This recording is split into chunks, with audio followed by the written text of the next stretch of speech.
Hello students, welcome to the जीत की रणनीति सीरीज, जिसमें हम जूलॉजी सेक्शन में जो है रिस्पेक्टिवली पीवाईक्यू के क्वेश्चंस को प्रैक्टिस करते हुए एक्सपीरियंस करेंगे और अतीत में झांकते हुए देखेंगे कि रिस्पेक्टिवली किस तरह से क्वेश्चंस पूछे गए हैं और 2024 के नीट की तैयारी में आप अपनी तैयारी को एक बेहतर जो है डायरेक्शन दे सकते हैं। चलिए इस पर्टिकुलर फोकस के साथ शुरुआत करते हैं हम हमारे डिस्कशन को।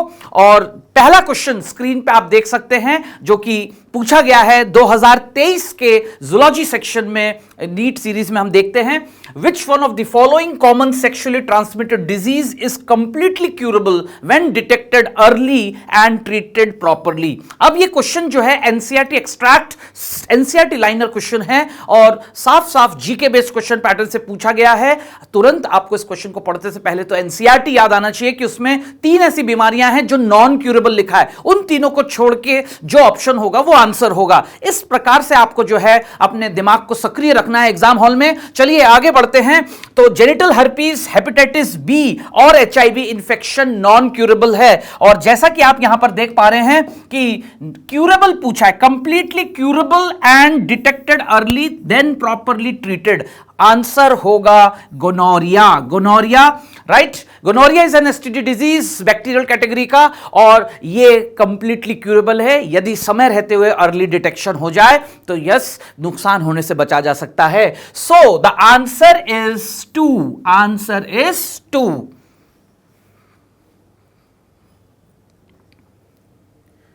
Fine. The next question on the screen, ध्यान से देखिएगा क्वेश्चन में क्या पूछा गया है।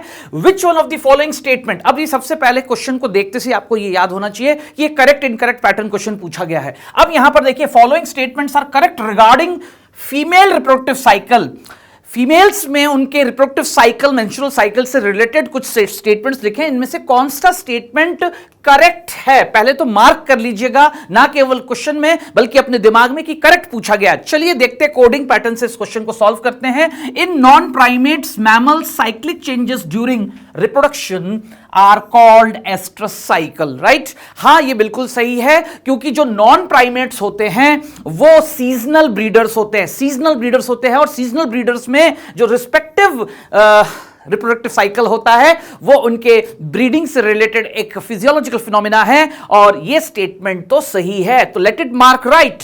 अगले स्टेटमेंट पे आते हैं। First menstrual cycle begins at puberty. हां, ये बात सही है, प्यूबर्टी में ही सबसे पहला मेंस्ट्रुअल साइकिल इनिशिएट होता है एंड इट्स कॉल्ड मेनोपॉज। ये जो लिखा है ये गलत है क्योंकि वो कहलाता है मेनार्के। क्या कहलाता है? Menarche. Point to be noted, इसलिए ये स्टेटमेंट गलत हो जाता है। Lack of menses may be indicative of pregnancy. Correct, क्योंकि हालांकि लैक ऑफ मेंसेस दूसरे हेल्थ स्टेटस और इश्यूज से भी रिलेटेड हो सकता है, लेकिन दोनों ही स्थितियों में तो ये स्टेटमेंट जो है कहीं ना कहीं सही है। लैक ऑफ मेंस्ट्रुएशन में भी लिखा है, इसलिए इंडिकेटिव ऑफ प्रेगनेंसी। क्यों? क्योंकि रिस्पेक्टिव इंप्लांटेशन होने पर प्रोजेस्टेरॉन लेवल मेंटेन होता है, इसलिए मेंसेस एक्सपेक्टेड डेट पे आकर कैरी ऑन हो जाता है, इसलिए यह स्टेटमेंट भी सही है। साइक्लिक मेंस्ट्रुएशन एक्सटेंड, जो साइक्लिक मेंस्ट्रुएशंस हैं वो एक रिप्रोडक्टिव साइकिल फर्टिलिटी जो है, फर्टिलिटी ऑफ फीमेल का वो एक रिप्रेजेंटेटिव है और एक फीमेल फर्टाइल पीरियड अपने लाइफ में मेनार्की और मेनोपॉज के बीच बिताते हैं, क्योंकि 1 fertility is equal to 1 ovulation is equal to 1 ovum availability each month, ऐसा हम बोलते हैं, राइट। तो इसके चलते हुए ये स्टेटमेंट भी सही है। तो दिए गए 4 स्टेटमेंट में से A, C, D, ठीक है, बी रॉन्ग है और करेक्ट पूछा है, इसलिए आंसर है 4। 4 इज द आंसर।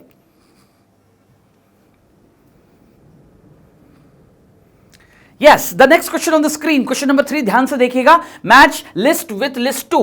अब यहां पर ये मैच द कॉलम पैटर्न है। एक तरफ आप देख सकते हैं कि रिस्पेक्टिव जो है ये टर्म्स दिए हुए हैं और उनको डिफाइन करता है वो टेक्निक, किस तरह के मेथोडोलॉजी को बताता है, जो है respectively birth control methods. Birth control methods के टॉपिक से ये बेहतरीन क्वेश्चन पूछा गया है। तो वेसेक्टॉमी जो है वो एक सर्जिकल जो है 3 के साथ मैच कर रहा है, ए कंबाइंस विथ 3, राइट। लेकिन अब आप देख सकते हैं कि ये और ये ऑप्शंस तो कट जाएंगे, अब बचे ए 1 और 2 ऑप्शंस। इसमें गौर करने वाली बात ये होती है कि हमें नेक्स्ट मैच करके देखना है कि कॉइटस इंटरप्टस जो है वो एक नेचुरल मेथड है। यस डेफिनेटली वो एक नेचुरल मेथड है।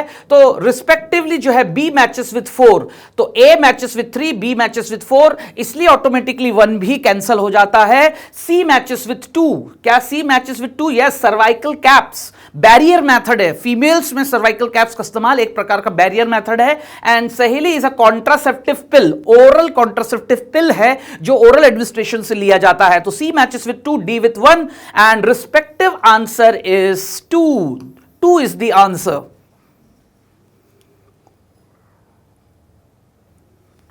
फाइन, अगला क्वेश्चन स्क्रीन पे देखिए। यस स्टूडेंट्स ध्यान से देखिएगा, medical aspirants, given below are 2 statements. अब ये स्टेटमेंट बेसिस क्वेश्चन है, राइट, जिसमें आप देख सकते हैं 2 स्टेटमेंट आपके सामने लिखा है। One is labelled as assertion A and another is B, another is R, यानी रीजन। अब यहां पर देखिएगा assertion A, amniocentesis for sex determination is one of the strategies of reproductive and child health care। देखिए ये statement अपने आप में इसलिए गलत है, असर्शन का जो स्टेटमेंट इसलिए गलत है कि एमनियोसेंटेसिस टेक्निक प्राइमरीली जो है, हालांकि हम उससे सेक्स भी डिटरमाइन कर सकते हैं, ये उसका ब्लैक साइड है। उसको मूल रूप से यानी primarily it has been developed to detect any genetic defect before birth, right, जिससे कि एक पॉजिटिव वे में हम जो है कदम उठा सकते हैं ऐसे इल और डिसजेनिक ट्रेड बच्चे को ना जन्म देना। लेकिन कतई उसका उद्देश्य जो है सेक्स डिटर्मिनेशन नहीं हो सकता, वो एक सोशल ईवल होगा रिप्रोडक्टिव हेल्थ से रिलेटेड, और कोई भी सोशल ईवल को बढ़ावा देना reproductive child health care programme का उद्देश्य नहीं हो सकता है। पॉइंट टू बी नोटेड, इसलिए एसर्शन तो पूरी तरह गलत है। अब रीजन का स्टेटमेंट पढ़ते हैं। Ban on amniocentesis checks increasing menace of female foeticide. हां, ये उठाया गया कदम बिल्कुल सही है। ये जो कदम है रिप्रोडक्टिव चाइल्ड हेल्थ केयर में बिल्कुल उठाया गया टू प्रोटेक्ट द या कह सकते हैं prevent the events of kin cases menace, जो भारी मात्रा में फीमेल फिटिसाइड को बढ़ावा देने के लिए इसका गलत प्रयोग हो रहा था, इस्तेमाल हो रहा था, उसको रोकने के लिए ये एक सही कदम है। तो रीजन का स्टेटमेंट सही है। सो डियर स्टूडेंट्स देखते हैं, both A and R are true and R is the correct explanation. देखिए पहला उठाया गया कदम अपने आप में असर्शन गलत है, तो रीजन तो उसको एक्सप्लेन करेगा ही नहीं, इसलिए आंसर नहीं होगा। Both A and true and R is not correct, ये भी नहीं हो सकता क्योंकि दोनों सही नहीं है। A is true, R is false, ये भी गलत है, आर सही है और असर्शन गलत है। So dear students answer is 4 is the answer. गौर करिएगा, A is false but R is true. Okay,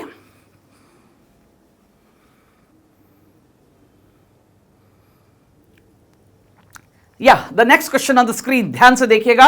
ये chapter breathing and exchange of gases से बेहतरीन क्वेश्चन, और इसको पूछने के अलग अलग तरीके हो सकते हैं। इस बात को ध्यान रखना है आपको 2024 के लिए कि इसकी डेफिनेशन पर बेसिस 2 तरह के स्टेटमेंट्स एनसीईआरटी में साफ साफ लिखा है, उसको आपको ठीक है ब्रीद इन ब्रीद आउट करके जो है 2 बातों को जहां पर बहुत अच्छे से बताया गया एनसीईआरटी में, जरा गौर करिएगा। फिलहाल ये एक पैटर्न से पूछा गया कि वाइटल कैपेसिटी, तो सबसे पहले तो आपको याद होना चाहिए कि जितनी भी रेस्पिरेटरी कैपेसिटीज है वो 2 और 2 से अधिक वॉल्यूम्स का sum up, 2 and more than 2 volumes का समअप कैपेसिटीज होते हैं। तो फिलहाल VC वाइटल कैपेसिटी जो होता है, और उसको सॉल्व करने के लिए आपको इस तरह से चीज थोड़ा सा पता रहना चाहिए कि रिस्पेक्टिव VC को हम कैसे देखेंगे रेस्पिरोग्राम में, कि ऐसे नॉर्मल सांस लेने की प्रक्रिया, लेकिन नॉर्मल सांस लेने के बाद अत्यधिक यानी मैक्सिमम कितना सांस लिया, सांस छोड़ा और फिर कितना छोड़ सकते हैं, इस प्रकार से। तो अगर आप ध्यान से देखेंगे यहां पर, अगर मैं ये लाइन ऐसे बना दूं,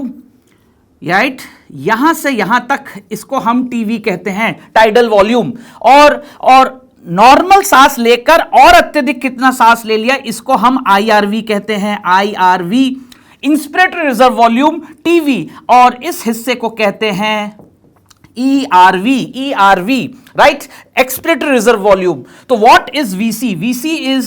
VC इज क्योंकि उसके बाद तो बच जाता है RV, तो TLC माइनस ऐसा भी मान के सकते हैं, TLC minus RV is equal to VC.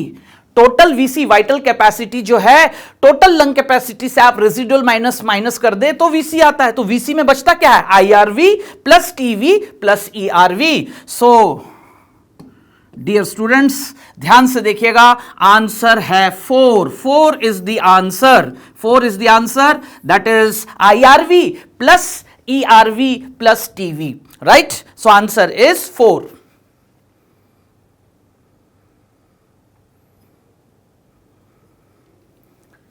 या the next question on the screen, ध्यान से देखिएगा स्टूडेंट्स, पूछा गया है अगेन आपको जो है करेक्ट मैचिंग करना है लिस्ट 1 और 2, लिस्ट 1 और 2 में करेक्ट मैचिंग करना है। अब यहां पर आप ध्यान से देखिए, एक तरफ लिस्ट 1 में रिस्पेक्टिव हार्मोन्स के नाम लिखे हैं, दैट इज सीसीके, जीआईपी, ये कोलेसिस्टोकाइनिन। और कोलेसिस्टोकाइनिन मैं आपको याद दिला दूं, कोलेसिस्टोकाइनिन का जो संबंध है वो है किससे, रिस्पेक्टिव पेनक्रियाज, पेनक्रियाज, राइट। सीसीके का संबंध जो है यहां दिए गए ऑप्शंस में जो है पेनक्रियास के साथ, क्योंकि वो उसका क्वालिटी ऑफ एंजाइम्स, जो एंजाइम्स उसमें होते हैं, that is the quality of the pancreatic juice को डिसाइड करते हैं, किस तरह के एंजाइम्स पेनक्रेटिक जूस में मौजूद होंगे, ये सीसीके कोलेसिस्टोकाइनिन तय करते हैं।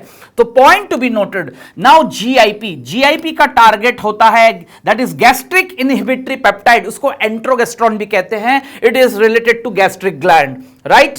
और रिस्पेक्टिव एडीएच जो है, एडीएच का संबंध किससे है, किडनी, किडनी से वो किडनी पर अपना इफेक्ट दर्शाता है, उसके नेफ्रॉन के डीसीटी एरिया में वाटर को एब्जॉर्ब करके इलेक्ट्रोलाइट के साथ वो जो है एंटी डायूरेटिक रोल प्ले करता है, and ANF is released by heart. So A matches with 4, A matches with 4, तो यानी ये और ये तो कट गया, ये दोनों ऑप्शंस कट गए, अब ये बचा और ये बचा। अब यहां पर देखिएगा, सीसीके अगर 4 के साथ मैच कर रहा है एंड बी मैचेस विथ 3, तो automatically A4 B3 C2 heart and D1 यानी ADH किडनी के साथ। तो आंसर क्या आया, 1 is the answer. Option 1 correctly matches list 1 and 2, 1 is the answer.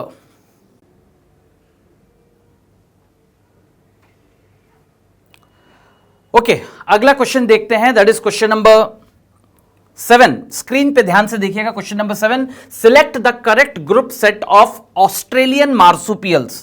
Question में जो है ऑस्ट्रेलियन मार्सुपियल्स के बारे में पूछा गया है, exhibiting adaptive radiation set of, यानी हमें एक ऐसा ऑप्शन यहां चुनना है जिसमें सारे रिस्पेक्टिव एग्जांपल्स ऑस्ट्रेलियन मार्सुपियल्स के हैं, ओके, और वो एडेप्टिव रेडिएशन शो करते। तो इस क्वेश्चन को मैं यहां पर आपको रिकॉग्नाइज कराना चाहूंगा कि एनसीईआरटी में एक बेहतरीन डेफिनेशन लिखी है कि सबसे पहले तो 2 या 2 से ज्यादा एडेप्टिव रेडिएशन अगर कहीं एक ही जगह पे पाया जाता है, उसी को हम कन्वर्जेंट इवोल्यूशन कहते हैं, कन्वर्जेंट, है ना, कन्वर्जेंट रेडिएशन भी कह सकते हैं, कन्वर्जेंस फिनोमेना उसको कहते हैं। तो point to be noted, select the correct group of set of. तो अब मैं रैंडमली आपके सामने बात करूंगा, लीमर, एंटीटर, वुल्फ, ये तो प्लेसेंटल मैमल है, इसलिए ये ऑप्शन नहीं होगा।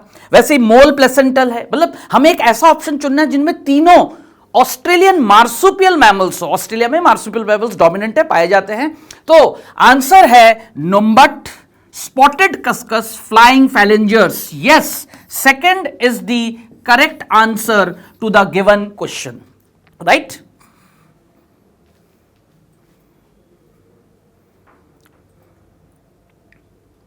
The next question on the screen, question number 8, match the column से ये क्वेश्चन पूछा गया कि यहां पर आप देख सकते हैं अगेन 2 लिस्ट दिए, list 1 and 2, right. Respective cells के नाम जो हमारे गैस्ट्रोइंटेस्टिनल ट्रैक्ट में मौजूद है और उनके जो सिक्रीशंस हैं उनके साथ आपको सही मैचिंग करना है। तो peptic cells really produces what, gastric gland के पेप्टिक सेल्स प्रोएंजाइम पेप्सिनोजेन बनाते हैं, गॉबलेट सेल्स म्यूकस बनाते हैं। तो यहां मैं आपको याद करा दूं सबसे पहले कि A 3 के साथ मैच करता है, इसलिए 1 और 2 ये वाला ऑप्शन तो अपने आप ही कैंसिल हो जाते हैं। अब आते हैं 3 और 4 में, तो यहां पर A matches with 3, B matches with 1, हां ये सही मैचिंग है। Oxyntic cells are the source of HCl and intrinsic factor, जो कि रिस्पेक्टिवली इंट्रिंसिक फैक्टर तो जो है विटामिन B12 को रीअब्सॉर्ब करने में मदद करता है, एब्सॉर्ब करने में मदद करता है। यस, तो point to be noted, oxyntic cell 4 के साथ, यानी C with 4, and hepatic cells definitely liver produces bile and therefore D 2 के साथ मैच करता है. 3 is the answer. 3 is the answer.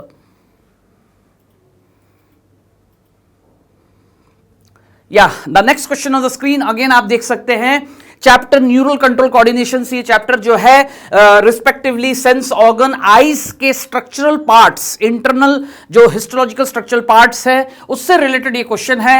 List 1 and 2 you have to correctly match the correct answer, मतलब हमें match करते हुए करेक्ट ऑप्शन चुनना है.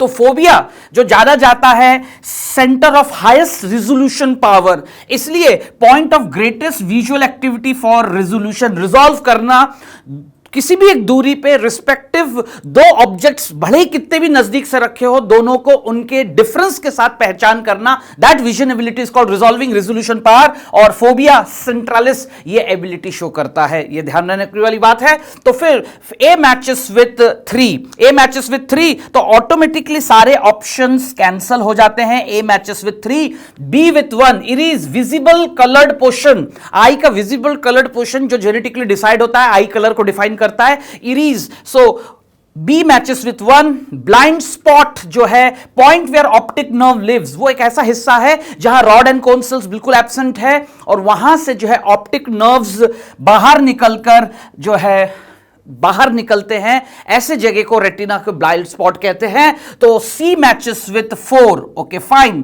एंड फाइनली स्क्लेरा जो एक्सटर्नल लेयर होता है, dense white dense connective tissue से बना हुआ स्क्लेरा लेयर, आईबॉल का जो है व्हाइट कोट कहलाता है.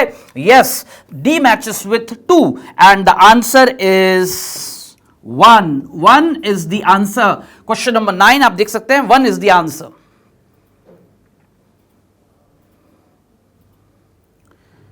The next question on the screen, ध्यान से यहां पर देख सकते हैं, ये चैप्टर लोकोमोशन एंड मूवमेंट से क्वेश्चन पूछा गया है और जो non muscular movement cellular level पे देखा गया है, एक रिस्पेक्टिव सेल्स अपने कॉन्ट्रैक्टाइल नेचर जो उसके मोटिलिटी जरूरत के हिसाब से उसको भी जो है रिस्पेक्टिवली मोबाइल नेचर एग्जिबिट करना पड़ता है, उससे रिलेटेड ये क्वेश्चन है. Which of the following function is carried out by cytoskeleton in a cell. तो ये बेसिक साइटोलॉजी के क्वेश्चंस जो आप पढ़ते हैं वहां से भी रिलेटेड है. हालांकि ये स्टेटमेंट वाइज जो है चैप्टर लोकोमोशन मूवमेंट से उठाया ये स्टेटमेंट है. एंड द आंसर इज, क्या उन साइटोस्केलेटन स्ट्रक्चर्स का nuclear division, protein synthesis, transportation?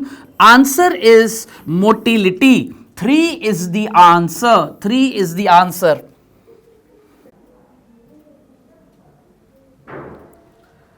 चलिए नेक्स्ट क्वेश्चन देखते हैं. That is question number 11. Broad palm with single palm, broad palm with single palm crease visible है ना, हाथ में जो लकीरें हैं, सिंगल एक क्रीज होता है पर्सन. ऐसे कैरेक्टरिस्टिक्स, सिम्टोमेटिक कैरेक्टरिस्टिक्स रिस्पेक्टिवली दिए गए इन जेनेटिक डिसऑर्डर्स में से किस में पाया जाता है? राइट. तो सबसे पहले तो इस क्वेश्चन में आपको जो है रिवीजन कर रहे हैं, हम चीजों को समझ रहे हैं. फर्स्ट 3 जो पहले 3 हैं वो क्रोमोसोमल डिसऑर्डर्स है न्यूमेरिकल एब्रेशन होने के कारण. किसी कारण? Numerical aberration. जबकि थैलेसीमिया इज अ रिस्पेक्टिवली जो है वो जीन डिसऑर्डर है, जीन लेवल पे है, वो एक तरह का माइक्रोम्यूटेशन में आता है और ये सारे क्रोमोसोमल मैक्रोम्यूटेशन में आता है. डाउन सिंड्रोम जैसे कि आप सभी जानते हैं, it is due to the respectively trisomy of 21st chromosome. वैसे ही Turner syndrome is due to monosomy. Respectively जो है टर्नर सिंड्रोम पर्सन जो है वो एक न्यूमेरिकल एब्रेशन जो शो करता है ड्यू टू नॉन डिसजंक्शन, और वो रिस्पेक्टिवली जो सेक्स क्रोमोसोम जो है उसके मोनोसोमी के कारण, X0 कंडीशन के कारण होता है. Now this is a way to revise. Right. Klinefelter syndrome की अगर मैं बात करूं तो क्लाइनफेल्टर सिंड्रोम जैसा कि आप जानते हैं, it is respectively due to again trisomy of sex chromosome और रिस्पेक्टिव पर्सन जो है XXY कंडीशन शो करता है. तो ये तो हो गया उसको. थैलेसीमिया खुद रिस्पेक्टिवली जो है क्रोमोसोम नंबर 16 और 11 पे जो है डिस्टर्बेंस होने के कारण जो है अल्फा या beta thalassemia, major minor type 2 तरह के थैलेसीमिया होते हैं. फिलहाल मैं यहां आपको रिकॉल करा देना चाहता हूं कि इन जो कैरेक्टरिस्टिक्स पूछा गया है वो डाउन सिंड्रोम पेशेंट में देखने को मिलता है. राइट. क्योंकि हर बीमारी के अपने कुछ यूनिक फीचर्स कैरेक्टराइज होते हैं. क्लाइनफेल्टर सिंड्रोम में गायनोकोमेस्टिया पाया जाता है। टर्नर सिंड्रोम में जो है रिड्यूस्ड फर्टिलिटी, इनफर्टाइल या स्टेरिलिटी भी हो सकती है। होते वो फीमेल है लेकिन मस्कुलिन फीचर्स के साथ टर्नर सिंड्रोम। और थैलेसीमिया में तो रिस्पेक्टिवली ब्लड का जो है प्रॉपर फॉर्मेशन, हीमोपोएसिस इफेक्ट होता है due to non formation of haemoglobin. फिलहाल यहां जिस तरह से पूछा गया है उसके अकॉर्डिंगली आंसर है 1, दैट इज डाउन सिंड्रोम। ये एनसीईआरटी से लिया गया डायरेक्ट क्वेश्चन है, कैरेक्टर्स को ध्यान दीजिएगा। Question number, that is answer is 1।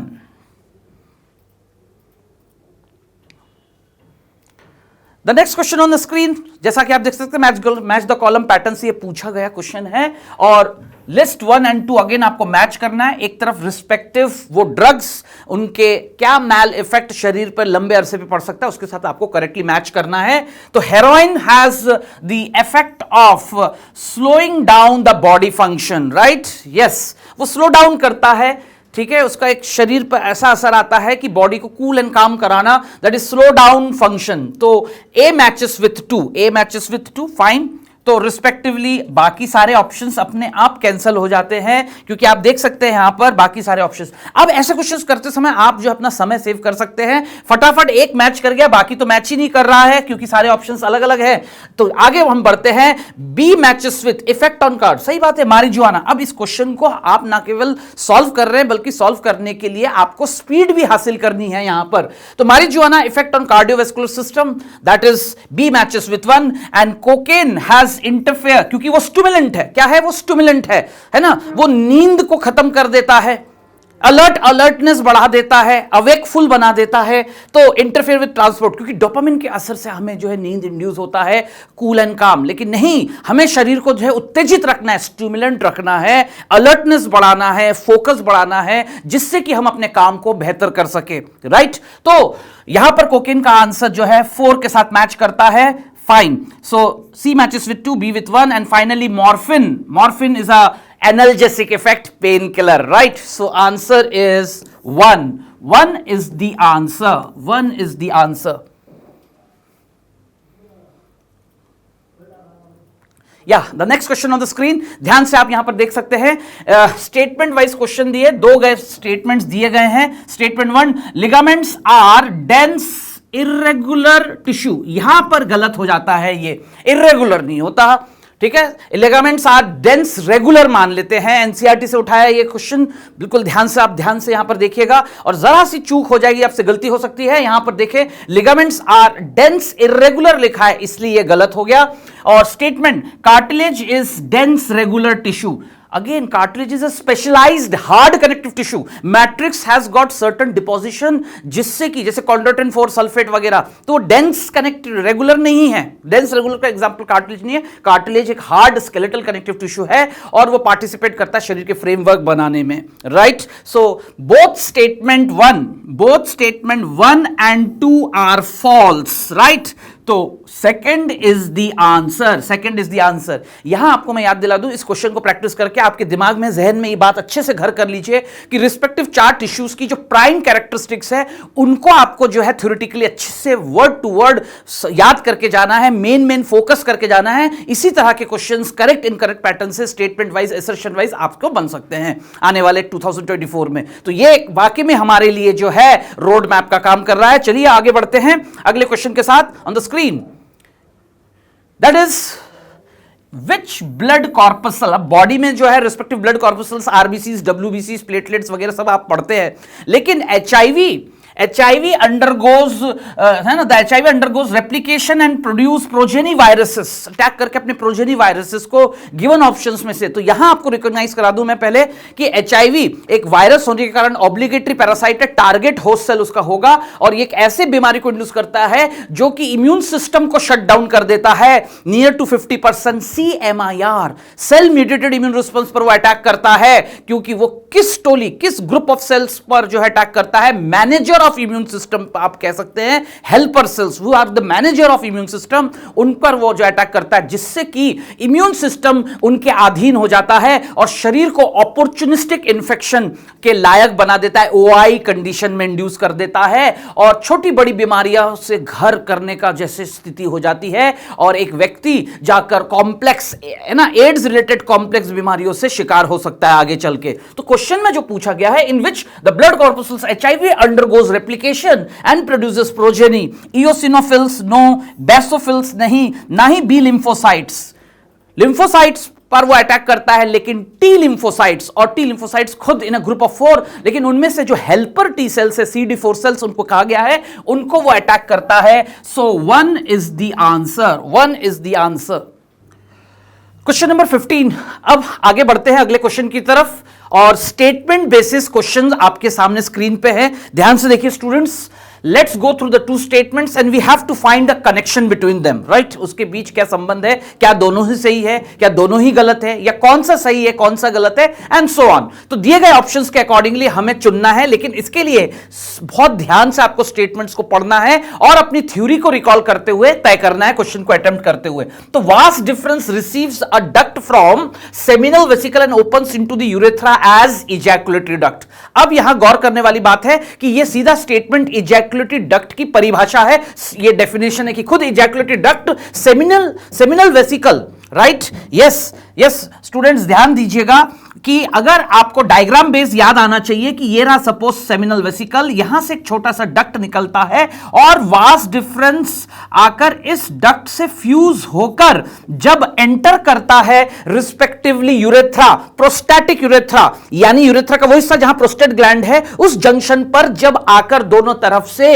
ये रिस्पेक्टिव डक्ट जो कि सेमिनल वेसिकल के स्मॉल डक्ट और वास्ट डिफरेंस के फ्यूजन से बनकर जो है जुड़ता है, इजैकुलेटरी डक्ट कहलाता है और जुड़ता है यूरेथ्रा के साथ। तो यह स्टेटमेंट सही है। This statement 1 is correct, defining the ejaculatory duct, defining the ejaculatory duct. Okay, statement 2, the cavity of the cervix is called cervical canal which along with vagina forms birth canal। दोनों ही statements में गौर करने वाली बात है कि वो एक male reproductive system के स्ट्रक्चरल कंपोनेंट को डिफाइन करता है और दूसरा जो है फीमेल रिप्रोडक्टिव सिस्टम के कंपोनेंट को डिफाइन करता है, यानी बर्थ कैनाल और इजैकुलेटरी डक्ट आखिर में है क्या, ये दोनों में पूछा गया है। And both the statements are correct, क्योंकि बर्थ कैनाल भी जो है cervical canal plus vagina is birth canal, right? So both statements 1 and 2 are correct. Both statement 1 and 2 are correct. 1 is the answer. 1 is the answer.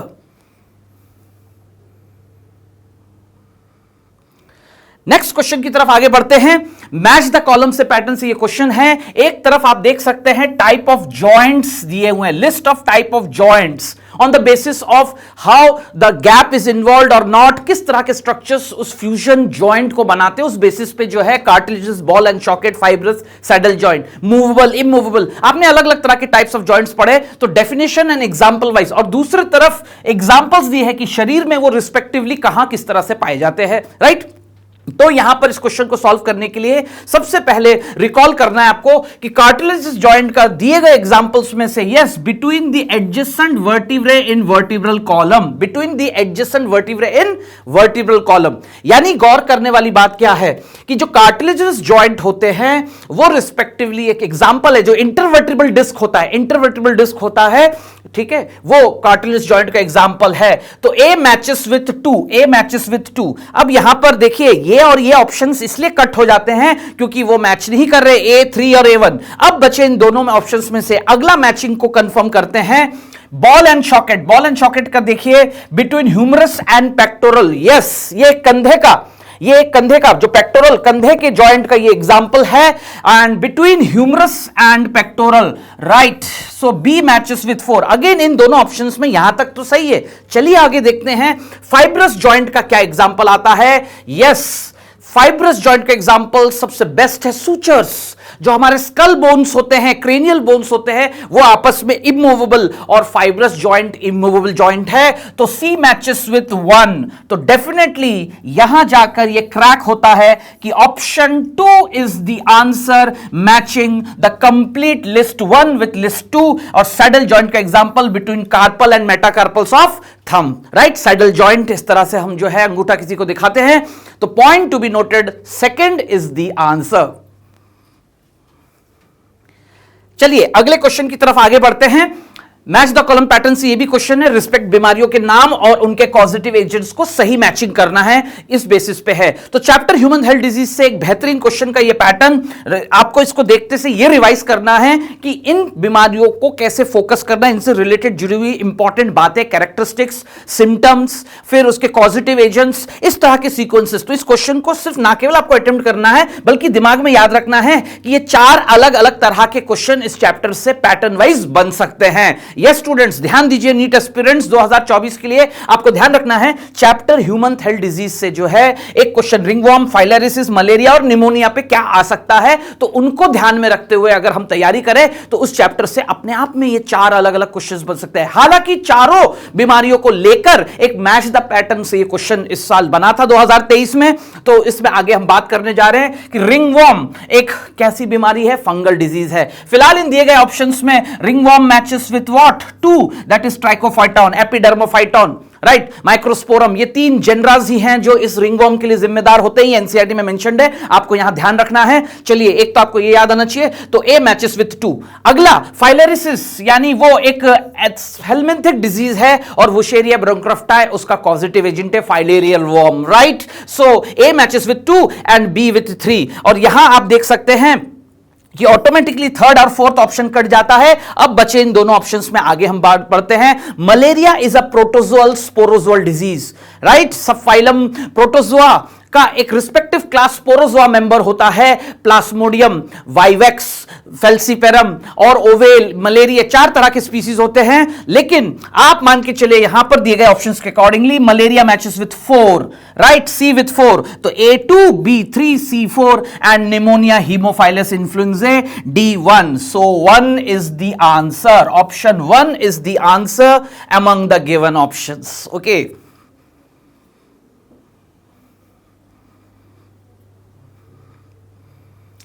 Fine. The question on the screen अगला देख सकते हैं। Given below are 2 statements, one is labeled assertion A and the other is labeled as reason. Now assertion reason pattern question है। हमेशा की तरह rule clear होना चाहिए कि हम एसर्शन और रीजन को अलग अलग तरह से स्टेटमेंट ले, पहले हम जस्टिफाई करें कि एसर्शन का दिया गया स्टेटमेंट जानकारी अपने आप में सही है कि नहीं, फिर ऐसे ही रीजन में जो दिया गया स्टेटमेंट है वो स्टेटमेंट अपने आप में सही है कि नहीं, फिर हम एसर्शन को जो है एक्सप्लेन करता हुआ अगर कोई स्टेटमेंट है तो हमें बिकॉज, वाई या हाउ जैसे शब्द लगाकर उसका उत्तर पाना है। पॉइंट टू बी नोटेड, जैसे असर्शन में लिखा, कोई भी स्टेटमेंट लिखा है तो स्टेटमेंट को अगर आपने सर्टिफाई किया है, जस्टिफाई किया कि यह सही है, तो क्यों, व्हाई, या फिर कभी कभी किसी चीज का जवाब हाउ में मिलता है, या फिर व्हेन, कब होता है, कैसे होता है, क्यों होता है, कब होता है, राइट। तब जाके आपको रीजन में अगर लिखा गया स्टेटमेंट आपके इस प्रश्न को, आपके इस क्वेश्चन को जवाब देता है, तो आप पाएंगे कि वो असर्शन भी सही, रीजन भी सही अपनी जगह, और रीजन असर्शन को एक्सप्लेन कर रहा है। इस प्रकार के फॉर्मूले से हम इस क्वेश्चन को सॉल्व करने जा रहे हैं। तो चलिए आगे बढ़ते हैं। Assertion, nephrons are of 2 types, right. Assertion, nephrons are of 2 types, cortical juxtamedullary based on their relative position in cortex and medulla, right. तो पॉइंट टू बी नोटेड, मैं यहां पर कहना चाह रहा हूं आपको कि कॉर्टिकल और जक्स्टामेडुलरी नेफ्रॉन 2 टाइप के होते हैं, और उनकी एनाटॉमिक पोजीशन जो कि अपर साइड कॉर्टेक्स में ही उसका मेजर पोर्शन होता है, with short loop of Henle, उसे हम कॉर्टिकल नेफ्रॉन कहते हैं, with long loop of Henle, juxtamedullary medulla के काफी नजदीक उसके हिस्से, और लूप ऑफ हेनले काफी लंबा, विथ वासा रेक्टा, राइट। तो इस तरह से एसर्शन का दिया गया स्टेटमेंट तो सही है, बिल्कुल सही है। अब हम रीजन पे आते हैं। Juxtamedullary nephrons have short loop of Henle whereas cortical nephrons, क्या यह स्टेटमेंट अपने आप में सही है? नहीं, गलत है। क्यों? क्योंकि जक्स्टामेडुलरी में लॉन्गर लूप होता है और कॉर्टिकल में जो है शॉर्ट लूप होता है, लेकिन ये रीजन का स्टेटमेंट ही गलत है, तो मुझे एसर्शन से उसको कनेक्ट करने की कोई जरूरत नहीं है। एसर्शन का स्टेटमेंट अपनी जगह बिल्कुल सही है और आप देख सकते हैं यहां पर कि रीजन का स्टेटमेंट जो है वो कैसा है, वो रिस्पेक्टिवली वो रिस्पेक्टिवली गलत है, बिल्कुल गलत है। वो गलत कैरेक्टरिस्टिकली डिफाइन कर रहा है नेफ्रॉन्स को। इसलिए मैं एक ऐसे ऑप्शन को चुनूंगा जिसमें assertion is true but R is false. Automatically बाकी सारे ऑप्शंस कैंसल होता है and 3 is R justified answer.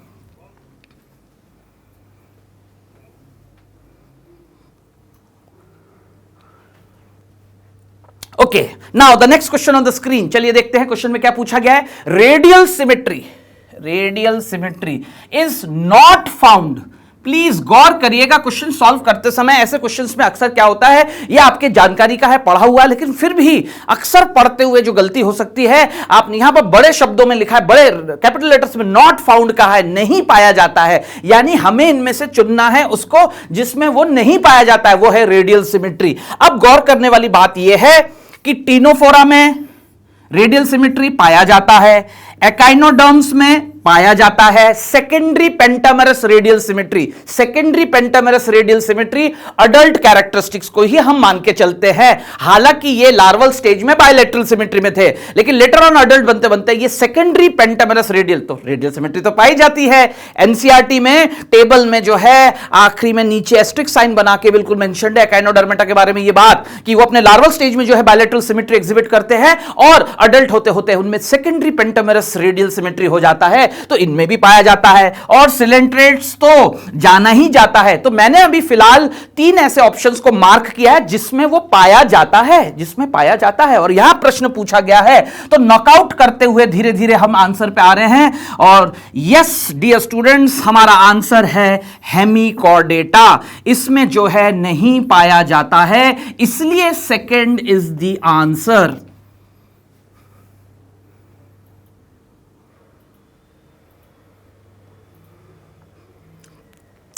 The next question on the screen. चलिए आगे बढ़ते हैं, देखते हैं क्वेश्चन में क्या पूछा गया है। Which one of the following, ठीक है, ये एक पेडिग्री एनालिसिस का क्वेश्चन है जिसमें सिंपली आपके दिए गए ऑप्शंस में से वो जो साइन है, इन अलग अलग सिंबल साइंस को जो है किस तरह के पेडिग्री एनालिसिस में इस्तेमाल किया जाता है और एक फैमिली पेडिग्री चार्ट में ये सिंबल्स क्या रिप्रेजेंट करते हैं। फिलहाल यहां क्वेश्चन में पूछा है कि मेटिंग बिटवीन, यानी कंसेजीनियस मैरिज कहते हैं हम इसे, मेटिंग बिटवीन रिलेटिव्स, कंसेजीनियस मैरिज इसको कहा गया है। और ये दिए गए ऑप्शंस में से आप देख सकते हैं, दिए गए ऑप्शंस में से कौन रिप्रेजेंट कर रहा है, ये क्वेश्चन में पूछा गया है, राइट। तो यहां पर आप देखें, ये तो एक सिंपल मैरिज को शो करता है, इसलिए ये आंसर नहीं है, राइट। यहां मैरिज विथ ऑस्फरिंग यानी एक शादीशुदा दंपति और उसमें रिस्पेक्टिव उनका जो पहला संतान, पहला ऑस्फरिंग जो हुआ है, ये रिप्रेजेंट कर रहा है, फिलहाल ये भी नहीं है।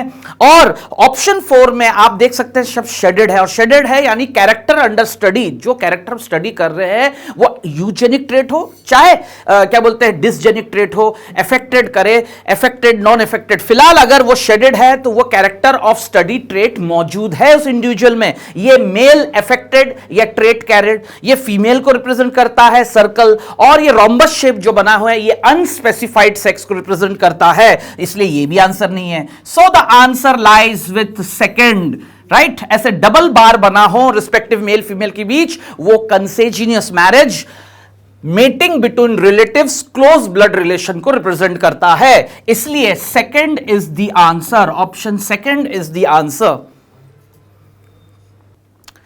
The next question on the screen, ध्यान से देखिए यहां स्टूडेंट्स, एसर्शन रीजन पैटर्न से ये क्वेश्चन है, और जैसा कि आपको फंडामेंटली डे 1 से आपको सिखाया जा रहा है कि इसको सॉल्व करने के लिए कुछ गोल्डन रूल्स हैं। आपको रिस्पेक्टिव एसर्शन और रीजन के बीच व्हाई, हाउ, व्हेन, ये 3 शब्दों का प्रयोग करते हुए आपको क्वेश्चन सॉल्व करना है. So let's move on. Let's apply the golden rule on solving this assertion. Reason on the screen. Endometrium is necessary for implantation of blastocyst. Histologically ये स्टेटमेंट सही है. गौर करिएगा, मैंने क्या कहा कि ब्लास्टोसिस्ट स्टेज का जो एम्ब्रियो होता है और वहां तक पहुंचकर जो है एक layer respectively female reproductive system के, जिसको हम वोम्ब यानी यूट्रस, जो कि एक इनकमिंग एम्ब्रियो को इंप्लांट करने के लिए तैयार होता है, वो रिस्पेक्टिवली जरूरी होती है इंप्लांटेशन. यानी प्रेगनेंसी एस्टैब्लिश होने की इस घटना को हम इंप्लांटेशन कहते हैं, और वो होने के लिए एंडोमेट्रियम लेयर रिस्पेक्टिवली एक फीमेल बॉडी में हिस्टोलॉजिकली हर महीने जो है रिपीटेडली सिंक्रोनाइजेशन के साथ समय समय पे वो डेवलप हो रहा होता है. और ये स्टेटमेंट बिल्कुल सही है. तो एसर्शन सही है. अब मेरा ये कहना है कि आगे हम जब बढ़ते हैं तो रीजन को एक इंडिपेंडेंट स्वतंत्र स्टेटमेंट, एक कथन की तरह हम लेंगे और पाएंगे कि रिस्पेक्टिव रीजन में लिखा हुआ स्टेटमेंट पहले क्या कहता है, क्या वो स्टेटमेंट अपने आप में सही है. तो in the absence of fertilization the corpus luteum degenerates that causes disintegration of endometrium. हां, ये स्टेटमेंट अपनी जगह बिल्कुल सही है, क्योंकि हार्मोनल रेगुलेशन और मेंस्ट्रुअल साइकिल के नियम अनुसार यह घटना स्वाभाविक रूप से जो है हर महीने रिपीटेडली होता है. इफ आफ्टर ओवुलेशन फर्टिलाइजेशन नहीं हुआ, तो रीजन में जो स्टेटमेंट लिखा है वो अपनी जगह सही है, लेकिन वो जो है एसर्शन में जो स्टेटमेंट है उसको डिफाइन नहीं कर रहा है. क्यों? क्योंकि वो या एक्सप्लेन नहीं कर रहा है, क्योंकि एंडोमेट्रियम का होना ब्लास्टोसिस्ट के इंप्लांटेशन के लिए स्वाभाविक रूप से होना बिल्कुल बनता है. ये बात सही है, लेकिन ये जो रीजन में लिखा हुआ स्टेटमेंट है ये अपने आप में एक पूरा हार्मोनल इवेंट है जो तयशुदा रेगुलेशन के चलते हुए होता रहता है हर महीने. Right? So both assertion and reason are correct, but R is not explaining A. So answer is beta. Both are true, but R is not the correct explanation of A. Right? So second is the answer. Rest other options automatically वो जो है disqualify हो जाते हैं. Yes.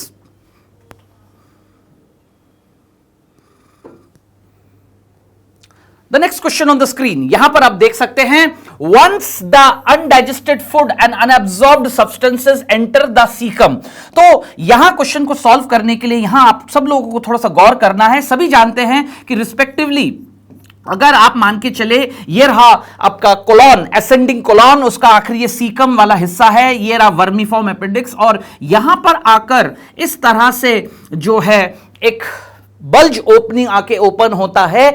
Ilium यानी small intestine का ilium part आके open होता है. इस जगह पे एक स्पिंक्टर कंट्रोल करता है जो बैकफ्लो ऑफ फूड यानी अनडाइजेस्टेड फूड, अनएब्जॉर्ब फूड एक बार यहां पर जो है आगे की तरफ पुश हो जाता है तो वो पीछे बैकफ्लो ना हो. उस कंट्रोलिंग स्पिंक्टर को हम क्या कहते हैं, उस वाल्व को हम क्या कहते हैं, सॉरी, उस वाल्व को हम क्या कहते हैं. यहां पर आप गौर करिएगा, स्पिंक्टर ऑफ ओडाई तो जो है एम्पुल ऑफ वेटर में होता है, इसलिए यह answer.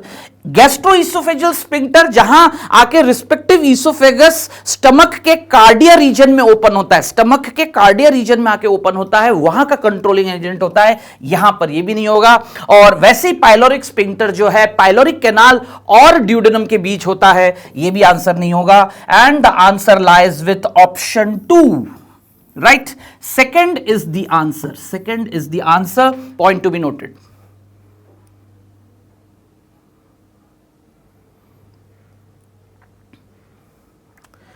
The next question on the screen, question number 25. ध्यान से देखिए, list match the column pattern से क्वेश्चन है. एक तरफ रिस्पेक्टिव जो है कुछ ऑर्गेनिजम्स के नाम और उनके रिलेटेड जो है एक्सक्रीटरी स्ट्रक्चर्स के नाम लिखे हुए हैं. अब आपको सही मैचिंग करनी है. तो यहां पर आप देख सकते हैं टीनिया प्लेटीहेल्मिन्स का मेंबर है ये, Taenia solium, Taenia saginata. Right? They are flatworms और flatworms tapeworm, flatworm, all tapeworms are flatworms, but all flatworms are not tapeworms. फिलहाल यहां दिए गए ऑप्शन के accordingly Taenia A matches with 3 flame cells. Right? फिर Paramecium में definitely contractile vacuole, Periplaneta में uricose. ठीक है, cockroach Periplaneta americana, uricose gland उनमें पाया जाता है as a necessary excretory structures. ये मैच कर रहा है. और फेरिटिमा यानी एनालिडा मेंबर, उनमें nephridia. So A matches with 3 A matches with 3, तो ऑप्शन 1 और 2 अपने आप कट हो जाता है क्योंकि उसमें A मैचेस विथ 1 लिखा हुआ है. A matches with 3, B with 2, yes, and C with 4. C with 4, correct, and D with 1. Automatically option 3 is the answer.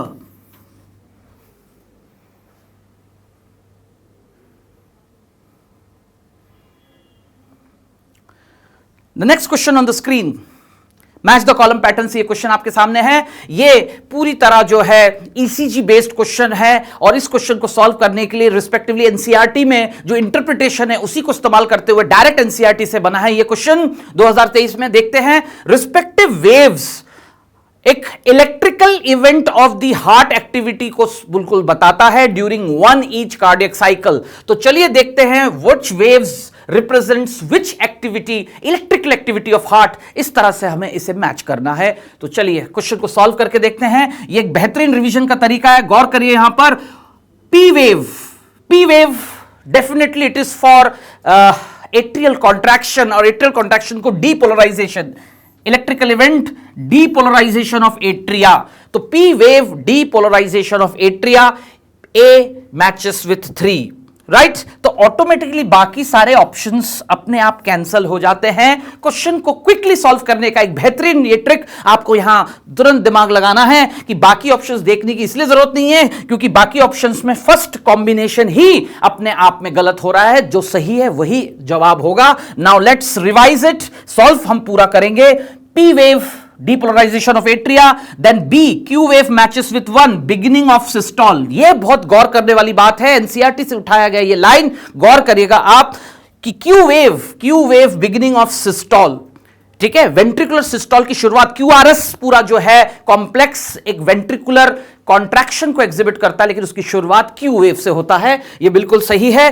फिर QRS मैचेस यानी A with 3, B with 1 and C matches with depolarization of ventricle, D matches with 2, that is repolarization of ventricle. अब आपको यहां मैं याद दिला दूं revision wise कि पूरे कार्डियक एक्टिविटी ईसीजी के रिकॉर्डिंग में कौन सा इलेक्ट्रिकल इवेंट रिप्रेजेंट नहीं होता है. यहां आपको याद रखना है repolarisation of atria. Repolarisation of atria ये है वो रिवीजन पॉइंट क्योंकि बाकी तो ये सारी घटनाएं आप एक ईसीजी रिकॉर्ड में मार्क कर सकते हैं. बट एनसीईआरटी के प्रेजेंटेशन और रेगुलर रिकॉर्ड के हिसाब से अगर हम बात करें तो रिस्पेक्टिव एक स्टैंडर्ड ईसीजी में कौन सा इलेक्ट्रिकल इवेंट जो है एग्जिबिट मार्क नहीं होता है. आंसर होगा रीपोलराइजेशन ऑफ एट्रिया. यह ध्यान रखिएगा. सो द आंसर इज 1. दिए गए ऑप्शन का आंसर है 1. The next question on the screen. Statements आपके सामने हैं और हमें यहां पर देखना है कि क्वेश्चन को पूछा क्या गया है कि थायराइड हार्मोन के नियंत्रण में, not under the control, right. Yes, question में बिल्कुल गौर करने वाली बात जो आपके सामने आ रहा है, अगेन आप इसको मार्क कर ले पहले कि नॉट बोला गया है, नॉट अंडर, क्योंकि थायराइड की जो फंक्शनिंग है वो बहुत मल्टीफेसेटेड है. लेकिन दिए गए इन ऑप्शंस में से कौन सा function not under the control of thyroid hormone question में पूछा गया. So let's see and go through the statements. हाँ, maintenance of water and electrolyte balance में थायराइड का रोल होता है बॉडी के अंदर as a supervisor of electrolyte metabolism. Body में इलेक्ट्रोलाइट वाटर लेवल के लिए, क्योंकि थायराइड हार्मोन के लिए आप ध्यान रखिएगा thyroxine is known as supervisor hormone of BMR. और बीएमआर में कहीं ना कहीं वाटर इलेक्ट्रोलाइट बैलेंस का भी एक बहुत अहम रोल होता है क्योंकि एट द एंड बॉडी के अंदर एक एक्वस फेस चाहिए रिस्पेक्टिव पीएच के साथ जिसमें सारे के सारे मेटाबॉलिक फंक्शंस अपने आप रेगुलेटेड मेंटेन रह सके. तो इसके लिए ये स्टेटमेंट तो सही है, ये कंट्रोल में है, ये कंट्रोल में है. मैं पहले आपको ऐसे समझा रहा हूं, this is correct, it is under control. और नॉट पूछा गया है. Regulation of basal metabolic rate, yes, इसको तो मैं कहता ही हूं कि बेसिकली थायराइड हार्मोन तो सुपरवाइजर हार्मोन ऑफ बीएमआर जाना गया है, पॉपुलरली नोन एज. तो ये स्टेटमेंट भी उसके कंट्रोल में है. फिर आता है normal rhythm of sleep wake cycle. यहां आप लोगों का अटेंशन मैं अट्रैक्ट करना चाहूंगा कि ये तो पीनियल ग्लैंड से रिलेटेड है. किस ग्लैंड से रिलेटेड है? Pineal gland, right. मेलाटोनिन बनाते हुए हमारे दिन रात का समय तय करते हुए हमें नींद का एहसास और जागने का एहसास, ये मेलाटोनिन के असर पे है, इसका थायराइड से कोई लेना देना नहीं है। So point to be noted, यानी हमने हमारा पहला ऑप्शन चूज कर लिया है, respectively C is one of the option which is not under the control of the respective thyroid hormone, right? Fine, let's move ahead. Development of immune system, immune system की जवाबदारी जो है एक 8 से 9 साल की उम्र में कहीं ना कहीं इम्यून कैपेबिलिटी, डिफेंस कैपेबिलिटी में अगेन मेलाटोनिन का होता है पीनियल ग्लैंड से, plus later on it is being also supported by thymus. कौन सा gland? Thymus, throne of immunity कहते हैं। अगेन थायराइड से संबंधित इसका कोई एज सच डायरेक्ट रोल नहीं है, तो ऑप्शन डी भी जो है not under the control of thyroid hormone. तो ये दो ऑप्शंस अपने आप कैंसिल हो जाते हैं and support the process of yes erythropoietic effect thyroxine का बिल्कुल बखूबी इमरजेंसी में होता है। और यह स्टेटमेंट भी सही है कि आरबीसी प्रोडक्शन को बढ़ावा देना इराइथ्रोपोसिस, तो these are under control. A B E options जो है अंडर कंट्रोल है और सी और डी जो है नॉट अंडर कंट्रोल बोला गया है। तो ऑप्शन है 3 is the answer, 3 is the answer.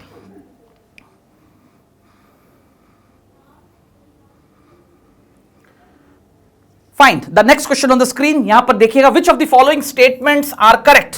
कौन से दिए गए स्टेटमेंट्स बिल्कुल सही हैं? अगेन ये स्टेटमेंट बेसिस क्वेश्चंस है, आपको ऐसे क्वेश्चंस करते समय प्लीज मार्क कर लीजिएगा। जैसा कि आप देख सकते हैं यहां पर करेक्ट लिखा हुआ है, मैंने इसको सर्कल बना दिया है। आपको एग्जाम हॉल में भी इस तरह के प्रैक्टिसेस पे बिल्कुल जोर देना है, क्योंकि क्वेश्चन सॉल्व करते समय मेंटल ग्लिच के कारण, ह्यूमन एरर के कारण ऐसा हो जाता है कि आपने करेक्ट पढ़ा था लेकिन क्वेश्चन सॉल्व करते हुए आपने इनकरेक्ट मानते हुए ऑप्शन चूज कर लिए। यह गलती ह्यूमन एरर का नतीजा है, प्लीज इसको मिनिमाइज करें, इस बात का ध्यान रखिए। चलिए आगे बढ़ते हैं। Which of the following statements are correct?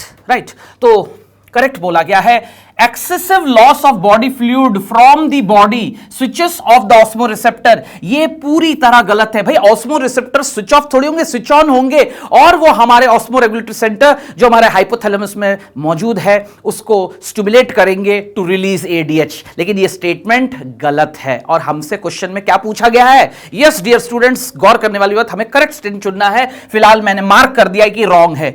ADH facilitates water reabsorption to prevent diuresis, हां ये स्टेटमेंट सही है। एडीएच वाटर रीअब्जॉर्प्शन को later part of the renal tubule, DCT और कलेक्टिंग डक्ट में बढ़ावा देता है, जिससे डायूरेसिस को रोक सके, इसलिए उसको ऐसा नाम दिया गया है anti diuresis hormone. So simple, so this is a correct statement, this is a correct statement. ANF causes vasodilation, ANF vasodilation उत्पन्न करता है, right? Is it true? Yes, yes, ANF release by the heart के जो walls, right atrial wall से release ये hormone जरूरत पड़ने पर एंटी रेनिन काम करते हुए, ब्लड वेजल्स को डायलेट करते हुए पूरे शरीर पर जो है बीपी को कम करके नॉर्मल पे लाने का असर दिखाता है, right? So answer is option C भी करेक्ट स्टेटमेंट है। आगे बढ़ते हैं। ADH causes increase in blood pressure, क्या यह स्टेटमेंट सही है? एडीएच ब्लड प्रेशर को बढ़ावा देता है, बढ़ावा देता है, क्या यह स्टेटमेंट सही है? हां, बढ़ाकर नॉर्मल पे लाना, जिससे जीएफआर बढ़कर नॉर्मल हो जाए, यह उसका प्रभाव है, इफेक्ट है। एडीएच कॉजेज इंक्रीज इन, एडीएच क्या कॉज करता है? रिस्पेक्टिवली जो है आपका ब्लड प्रेशर लो हो जाने पर ब्लड की विस्कोसिटी को बढ़ाने के लिए या घटाने के लिए, राइट, वाटर को एब्जॉर्ब करके खून को पतला करके उसका प्रेशर को जो है बढ़ावा देते हैं, जिससे कि जीएफआर बढ़कर नॉर्मल हो जाए लंबे अरसे में, लॉन्ग टर्म इफेक्ट। क्लियर? और यह स्टेटमेंट बिल्कुल सही है। तो बी सी डी ऑप्शंस बिल्कुल सही स्टेटमेंट है। एडीएच, अगर अभी जो मैंने बोला अगर यह सही है तो आप ऑटोमेटिकली जीएफआर को घटाने का काम नहीं करता है, बढ़ाकर नॉर्मल करने का काम करता है एडीएच, राइट? इसलिए ऑप्शन ई भी गलत है। तो पूरे पांचों में से ए और ई ऑप्शन गलत है और हमसे करेक्ट पूछा गया है, तो ऑप्शन है second, B C D only are correct statement, second is the answer.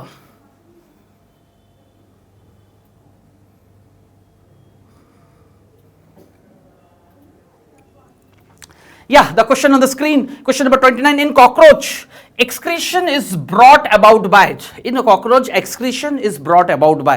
अब यहां गौर करिएगा कि phallic gland, uricose gland, nephrocytes, fat body, ये जितने भी स्ट्रक्चर्स दिए ये रिस्पेक्टिवली जो है कॉकरोच बॉडी में पाया जाता है। लेकिन गौर करने वाली बात यहां पर यह है कि इनमें से करेक्ट ऑप्शन क्या है? क्यों? क्योंकि एक्सक्रीशन में कौन मदद करता है? अब कोलेट्रल ग्लैंड तो फीमेल कॉकरोच के अंदर पाया जाता है और वो मदद करता है ऊथिका बनाने में, है ना, एग केस बनाने में मदद करता है ऊथिका। और फेलिक ग्लैंड जो है स्पर्मेटोफोर बनाने में पार्टिसिपेट करता है, यानी ये दोनों ऑप्शंस कट जाते हैं। और अब जो ऑप्शंस बचते हैं, हां, इनका इनडायरेक्ट रोल सबका nephrocytes, uricose and fat body accessory extra excretory structure का, है ना, ये काम करते हैं, एक्सक्रीशन में मदद करते हैं। So the answer is yes, B C D, B C D. तो ऑटोमेटिकली ऑप्शन हो गया 3 is the answer, 3 is the answer. Okay,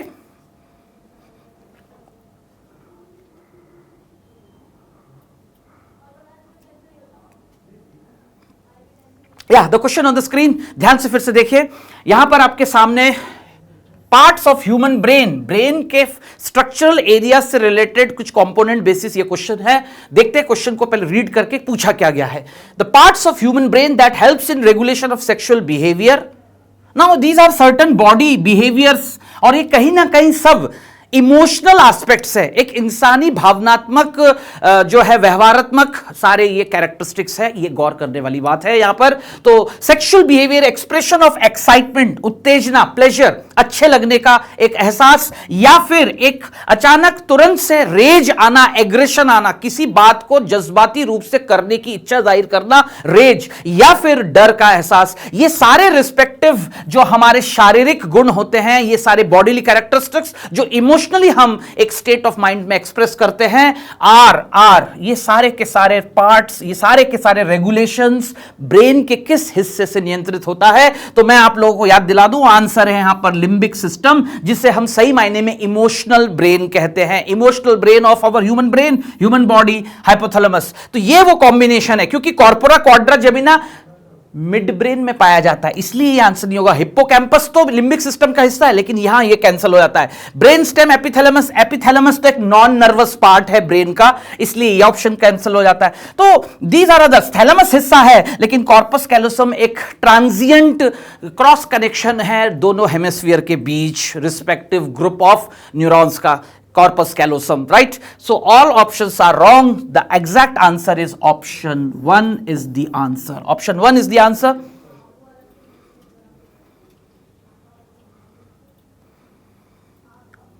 Fine. The next question of the screen. यहां पर आप गौर करिएगा, which of the following statement are correct? कौन से दिए गए स्टेटमेंट्स बिल्कुल सही है? अगेन यहां पर आप देख सकते हैं, करेक्ट को हमने पहले ही मार्क कर लिया। आपके सामने बेसोफिल जो एक प्रकार का WBC है, ग्रैनुलोसाइट है, उससे जुड़ी हुई कुछ स्टेटमेंट्स, 5 स्टेटमेंट्स आपके सामने हैं। यह सभी स्टेटमेंट्स को पढ़ना तय है। इस तरह के क्वेश्चंस को सॉल्व करते समय आपको ये बात गौर करना है, ये सारे क्वेश्चंस को थोड़ा सा टाइम देना पड़ता है। यहां अपनी टाइम लिमिट एक रिस्पेक्टिव ध्यान रखिएगा, स्पीड को पढ़ते हुए तुरंत आप अपनी थ्योरी के साथ इस बात को कनेक्ट करते हुए सॉल्व करें, और सटीक क्वेश्चन को निकालने के लिए सारे ऑप्शंस को पढ़ना जरूरी है।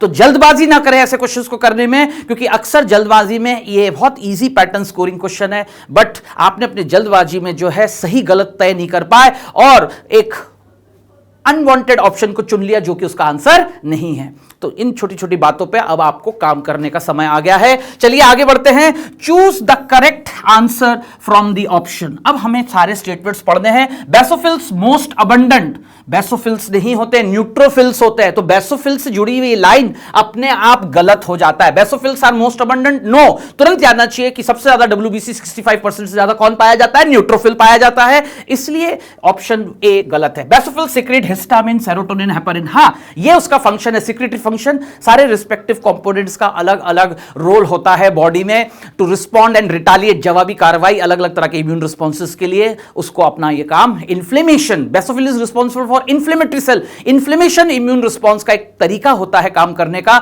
सेकेंड लाइन बैरियर में अलग कंपोनेंट्स ब्लड का, उसमें बेसोफिल का ये रोल है, जिसमें इन सब का इस्तेमाल करते हुए अकॉर्डिंगली बॉडी को जवाबी कार्रवाई करने में मदद करता है। तो ये स्टेटमेंट तो सही है। Basophils are involved in inflammatory response, जो मैंने समझाया और वही पॉइंट यहां पर लिखा है। तो बी और सी दोनों ही रिलेटेड पॉइंट्स है और इन्फ्लेमेटरी रिस्पॉन्स में हेपरिन हिस्टामिन जो है पार्टिसिपेट करता है, इसलिए यह बात भी सही है।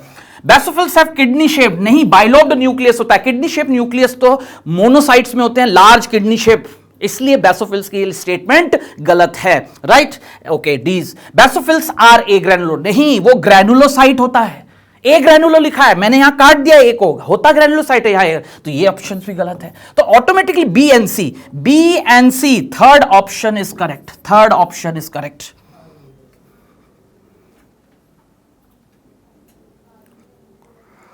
The question on the screen, ध्यान से देखिए यहां स्टूडेंट्स, क्वेश्चन मैच जो है रिस्पेक्टिवली करेक्ट इनकरेक्ट पैटर्न वाला ये क्वेश्चन है। Again skeletal muscles, voluntary muscle, striped muscles, right, skeletal muscles voluntary striped muscles होते हैं and they are always under the control of somatic nervous system of our nervous system, somatic, SNS, somatic, right, voluntary control.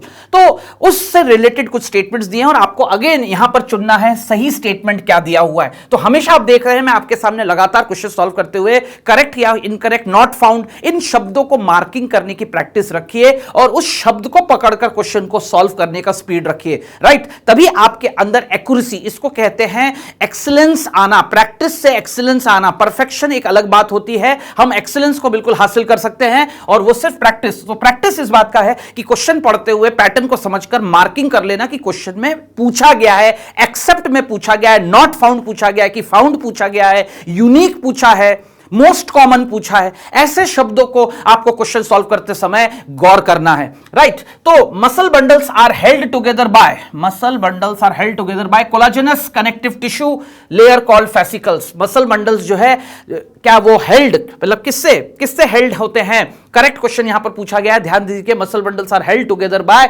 कोलाजेनस connective tissue layer called fascicle. क्या यह बात सही है? Fascicle तो खुद एक बंडल है, फैस्चिया कहते हैं उस लेयर को, फेसिकल नहीं, कोलाजेनस लेयर को फैस्चिया कहते हैं। फेसिकल तो खुद एक बंडल ऑफ मायोफाइबर्स होता है, इसलिए ये स्टेटमेंट गलत है। पॉइंट टू बी नोटेड, एक बार में पढ़ के ये स्टेटमेंट सही लगने लगेगा, राइट, सही लगने लगेगा तो गलती से आपसे जो है गलत ऑप्शन चूज हो सकता है। यहां आपको गौर करना है कि बात सही है कि muscle bundles are held together by collagenous connective tissue layer, लेकिन उन लेयर्स को हम कहते हैं यस फैस्चिया, राइट, फैस्चिया कहते हैं। और फेसिकल खुद बंडल ऑफ मसल फाइबर्स होते हैं covered by collagenous connective tissue layer, right, इसलिए ये स्टेटमेंट अपने आप में गलत है। Sarcoplasmic reticulum of muscle fibre is the store house of calcium ions, correct. Option B जो लिखा हुआ है वो स्टेटमेंट बिल्कुल सही है, राइट, कैल्शियम का स्टोर हाउस जो है मसल सेल के अंदर सार्कोप्लाज्मिक रेटिकुलम होते हैं। Next, that is striated appearance of skeletal muscle fibre is due to distribution pattern of actin and myosin proteins. हां, ये बिल्कुल सही बात है। उनमें जो स्ट्रिप्ड, धारीदार अपीयरेंस है ना, रिस्पेक्टिव डार्क बैंड पैटर्न्स जो आते हैं वो एक स्पेसिफिक डिस्ट्रीब्यूशन पैटर्न होता है एक्टिन और मायोसिन का, जो प्रोटीन्स होते हैं, फिलामेंट प्रोटीन्स है ना, मायोफिलामेंट्स होते हैं, उनके अरेंजमेंट के कारण। ये स्टेटमेंट भी बिल्कुल सही है, बी और सी। M line is considered as functional unit, no, this is wrong. Functional unit of contraction sarcomere होता है। क्या होता है? सार्कोमियर होता है। एम लाइन तो उसका हिस्सा है, तो M line is considered as functional unit called sarcomere. ये स्टेटमेंट ही गलत है, sarcomere is the structural unit, functional unit, structural नहीं फंक्शनल यूनिट होता है। एम लाइन तो जो है एक प्रोटीन की लाइनिंग होती है to hold down the respective myosin filaments, right, इसलिए डी ऑप्शन भी गलत है। B and C is correct, option B and C यानी second is the answer.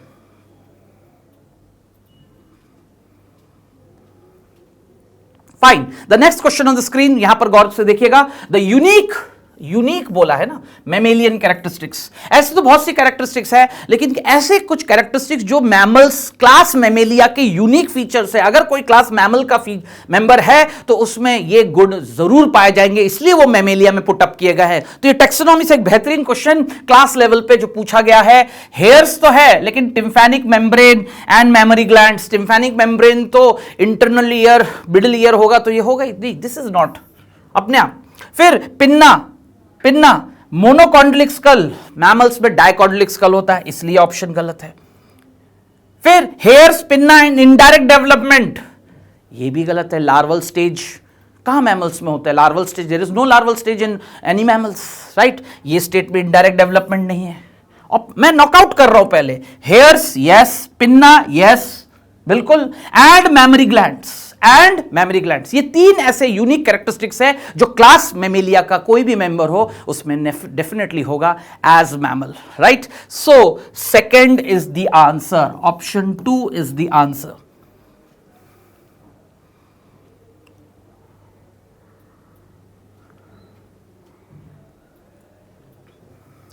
The question on the screen, यहां आप देखते हैं क्वेश्चन में क्या पूछा गया है, right?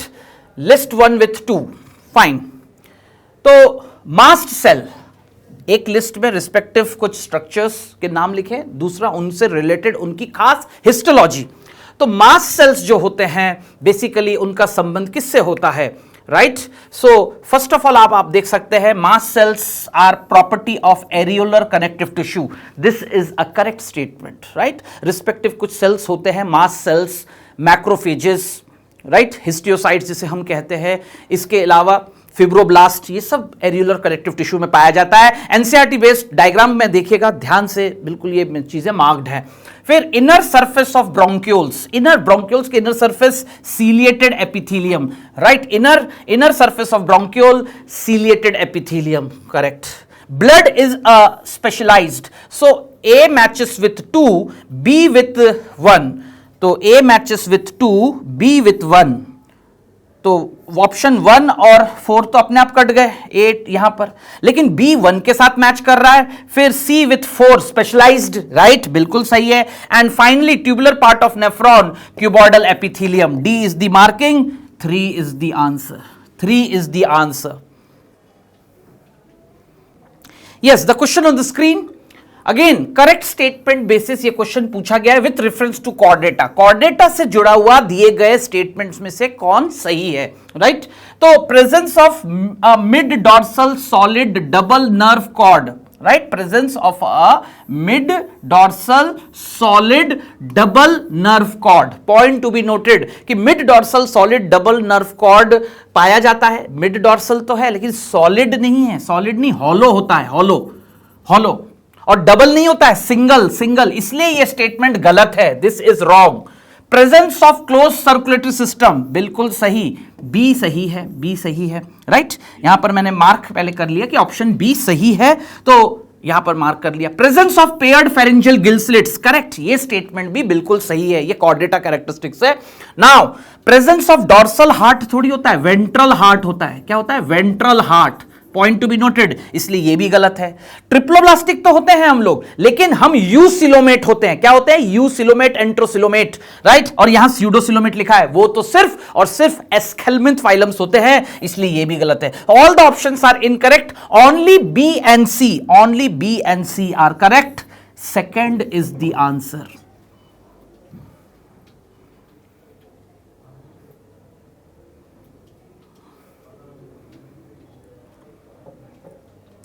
Yeah, the question on the screen.